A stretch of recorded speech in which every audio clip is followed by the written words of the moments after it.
Pemirsa, Timnas Indonesia akan menjalani laga tandang matchday ketiga fase grup B atau Piala AFF 2024 melawan Vietnam di Vietri Stadium Provinsi Phuto di hari ini pada pukul 19.30 waktu Indonesia Barat.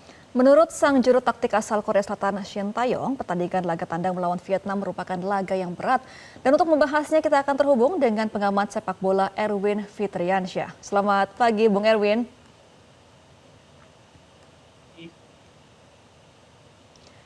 Pagi Bung Erwin, bisa di-unmute suaranya agar terdengar dengan kami? Selamat pagi. Baik. Pagi ya, Bung Erwin, saat melawan Laos Indonesia kan digadang-gadang akan unggul malah tertahan seri ya. Nah, bagaimana peluang Indonesia melawan Vietnam nanti malam? Oke, pertandingan lawan Laos itu harusnya pertandingan yang harus dimenangkan ya. Kalau Indonesia ingin mulus melaju ke babak semifinal. Tapi karena akhirnya hasilnya hanya seri, menghadapi Vietnam ini menjadi pertandingan yang sangat berat.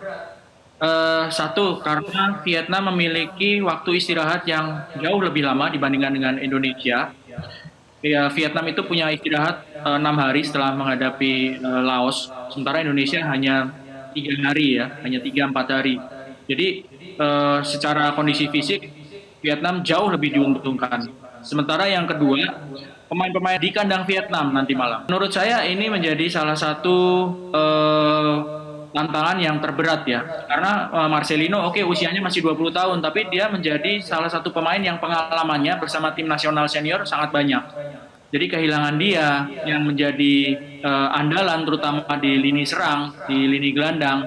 Ini yang menjadi salah satu hal yang harus dipecahkan. Siapa yang menjadi penggantinya? Karena soal pengalaman, soal skill, ini Marcelino menurut saya menjadi salah satu yang paling banyak di tim yang sekarang, di tim U23. Tanpa Marcelino Ferdinand, Anda melihatnya bagaimana susunan pemain kita nanti? Mungkin masih ada memang ya pemain-pemain yang harus bisa untuk menggantikan peran dari Marcelino, tapi kan belum tentu ketika ditampilkan ini pemain-pemain bisa mengemban peran seperti yang dilakoni oleh Marcelino. Ada Arkan Fikri, ada Ronaldo Kuateh, ini pemain-pemain yang mungkin bisa menggantikan peran dari Marcelino. Arkan Fikri di 2 pertandingan awal sudah dimainkan sebagai starter. Ronaldo Kuateh sudah sempat menjadi pemain pengganti. Tapi sekali lagi peran dari Marcelino ini sangat penting, dan yang terutama adalah yang dihadapi adalah pemain-pemain Vietnam yang secara pengalaman, secara jam terbang, dan mereka bermain di kandang sendiri. Ini yang harus benar-benar diwaspadai oleh para pemain tim Indonesia. Iya, menurut analisa Anda, Bung Erwin, siapa pilihan terbaik untuk menggantikan Marcelino untuk di Vietnam nanti? Ya, 2 nama itu ya, Arkan Fikri tapi kan pemain gelandang tengah ya, yang kemarin di 2 pertandingan awal main di gelandang tengah. Ronaldo Kuateh mungkin bisa ya untuk menjadi pemain pengganti dari Marcelino, atau Arkan Kakak kalau terpaksa bermain sebagai starter. Hoki Caraka juga mungkin bisa dimainkan di posisi Marcelino ya. Tapi sekali lagi mereka ini secara pengalaman, secara jam terbang ini masih jauh dibandingkan dengan Marcelino. Tapi peluang tentu terbuka, itu tergantung siapa yang paling siap nanti. Apalagi kalau mengingat jadwalnya sangat ketat tadi, Indonesia harus recovery, harus bolak-balik di 3 negara dalam waktu 6 hari. Ini kan hal yang nggak mudah gitu. Kalau dari segi mentalitas, Bung, ini bagaimana? Mengingat kita kemarin digadang-gadang bisa menang melawan Laos, tapi ternyata imbang, lalu dengan kondisi fisik yang sangat padat sekali jadwalnya, mentalnya seperti apa? Tentu tidak mudah ya. Tentu bagi pemain-pemain yang di bawah 23 tahun harus bermain di kandang lawan, menghadapi lawan, dan mereka pasti tahu lawan yang dihadapi adalah Vietnam dengan pemain-pemain yang usianya lebih senior gitu dibandingkan mereka. Tentu tidak mudah bagi mental pemain, apalagi kalau habis ditangani imbang oleh Laos yang di atas kertas sebetulnya Indonesia menghadapi Laos itu menang. Ya. Lawan Myanmar sudah menang di kandang lawan Laos. Dalam bayangan pelatih dan seluruh anggota tim harusnya mereka menang gitu, tapi ternyata ditahan imbang dengan skor 3-3. Dan menghadapi Vietnam ini sebenarnya kan termasuk Ketua Umum Erick Thohir ini targetnya adalah seri, karena bayangannya lawan Myanmar, lawan Laos itu menang, lawan Vietnam ini harusnya seri, tapi ternyata meleset di pertandingan lawan Laos. Tentu kondisi mental menjadi sebuah hal yang juga harus diperhatikan oleh Coach Sintayong kan. Iya, Bung Erwin, kalau kita melihat dari laga Laos kemarin ini kan Indonesia hanya bisa mencetak gol dari set piece, ada 2 gol, pertama dari Pratama Arhan yang melempar dan juga dari corner kick begitu ya, Bung Erwin. Nah, apa yang perlu diantisipasi dan juga diperbaiki dari taktik Sintayong agar bisa mencetak gol dari permainan terbuka? Sebenarnya kalau mencetak gol Indonesia sudah dalam 2 pertandingan mencetak 4 gol ya secara total. Nggak melihat dari apakah itu open play atau dari tendangan sudut, tendangan bebas atau lemparan ke dalam.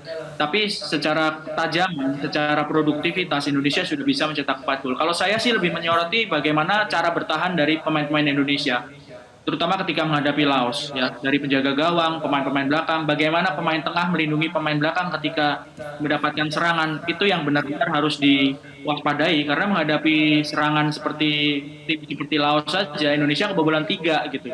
Menghadapi Vietnam ini kan sangat mungkin tekanan serangan yang dihadapi oleh pemain-pemain Indonesia jauh lebih berat dibandingkan ketika menghadapi Laos itu.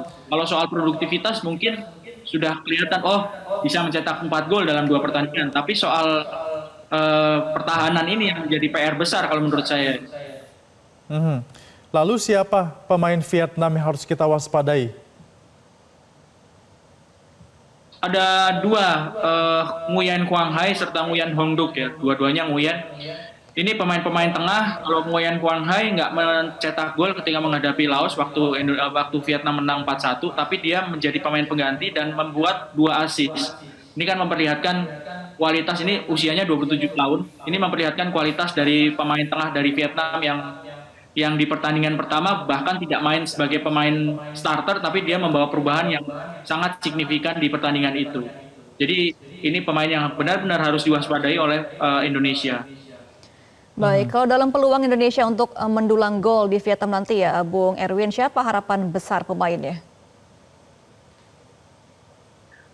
Kalau untuk mencetak gol tentu kita masih menunggu aksi dari Rafael Struijk ya, pemain depan, pemain yang juga mirip seperti Marcelino, sudah punya pengalaman jam terbang bersama tim senior gitu ya di kualifikasi Piala Dunia kemarin kan.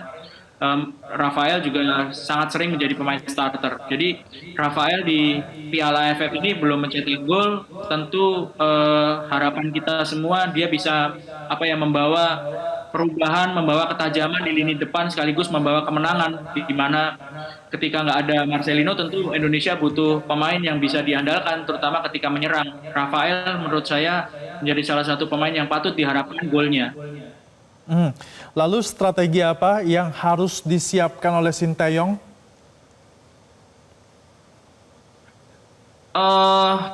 Tentu menghadapi Vietnam nggak mudah di kandang lawan.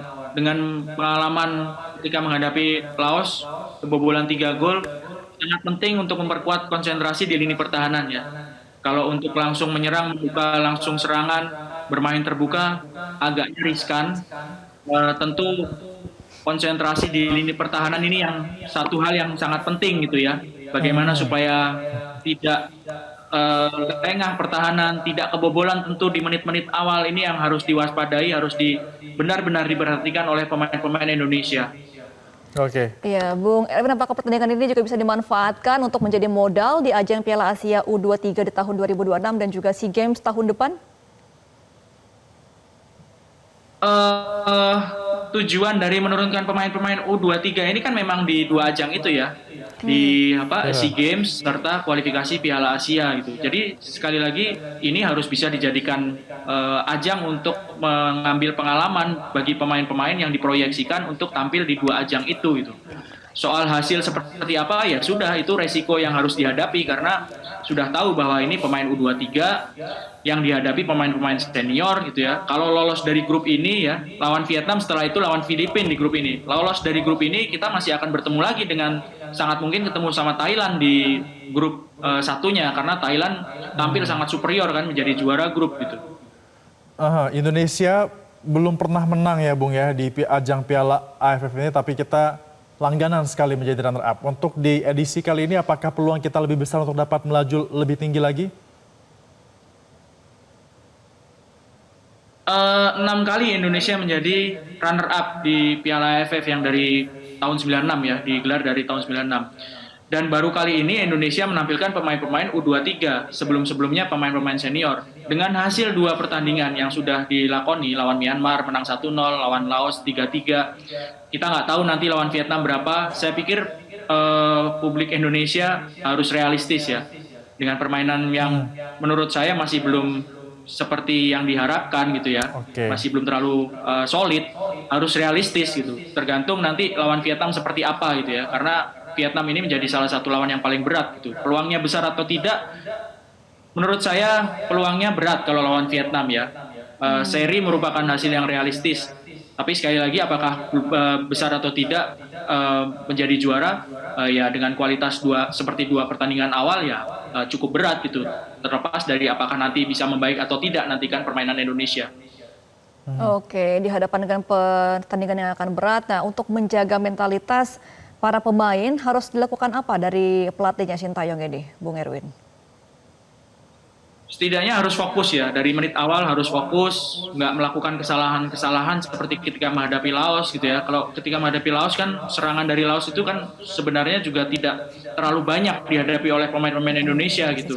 Secara possession juga Indonesia menjadi lebih menguasai permainan, tapi ketika Laos melakukan serangan balik, itu pertahanan Indonesia dari lini tengah itu langsung masuk ke kotak penalti dan berhadapan dengan kiper, kejadian gol. Jadi fokus di lini pertahanan terlebih dahulu, konsentrasi dan tidak melakukan kesalahan-kesalahan terutama di area pertahanan sendiri, itu yang mungkin harus benar-benar bisa dilakukan oleh para pemain Indonesia. Bung Erwin, tentunya kita sebagai warga negara Indonesia harus mendukung penuh timnas untuk dapat melaju lebih tinggi di Piala AFF 2024 ini. Tapi setelah kemarin imbang dengan Laos yang dimana kita digadang-gadang akan menang, apakah ekspektasi masyarakat juga ikut turun juga karena hal itu? Yang penting harus realistis saja sih, karena ekspektasi yang berlebihan kan juga tidak bagus ya buat tim nasional gitu, buat pemain, apalagi ini pemain-pemain U23. Dan realistis itu juga harus berkaca pada 2 pertandingan dan 2 pertandingan awal dan bagaimana nanti pertandingan lawan Vietnam gitu. Jadi yang harus diingat adalah tim ini masih dalam membentuk kesulitan, masih dalam proses karena mereka juga nggak terlalu lama bersiap ketika menghadapi turnamen kan. Mungkin hanya sekitar 2 atau 3 minggu mereka bersiap dan mereka belum terlalu sering untuk bermain bersama gitu. Jadi ekspektasi itu harusnya memang menjadi hal yang realistis gitu ya. Tidak membebani tim ini dengan beban yang terlalu berat gitu. Karena memang sekali lagi ini pemain-pemain U23, resiko yang harus dihadapi oleh tim Indonesia, pelatih Sintayong dan PSSI ketika memutuskan untuk mengirimkan pemain-pemain U23 ke ajang AFF di mana lawan-lawannya ini banyak pemain senior gitu. Bahkan pemain-pemain seperti Myanmar atau Laos atau bahkan Vietnam ini menampilkan pemain-pemain yang lebih senior gitu. Oke, berarti tadi untuk prediksi skor berapa, Bung Erwin? Seri kalau menurut saya itu hasil yang realistis dan merupakan hasil yang bagus gitu ya. Tinggal bagaimana nanti menghadapi Filipina ketika bermain di kandang sendiri lagi buat Indonesia. Seri ya kita harapkan bisa terwujud, tapi semoga bukan hanya seri Gemaya tapi bisa menang untuk melawan Vietnam kali ini agar semakin semangat lagi timnas kita. Terima kasih pengamat sepak bola Erwin Fitriansyah sudah bergabung bersama kami di Metro Pagi Prime Time. Bung Erwin, selamat kembali beraktivitas. Jelajahi cara baru mendapatkan informasi. Download Metro TV Extend sekarang.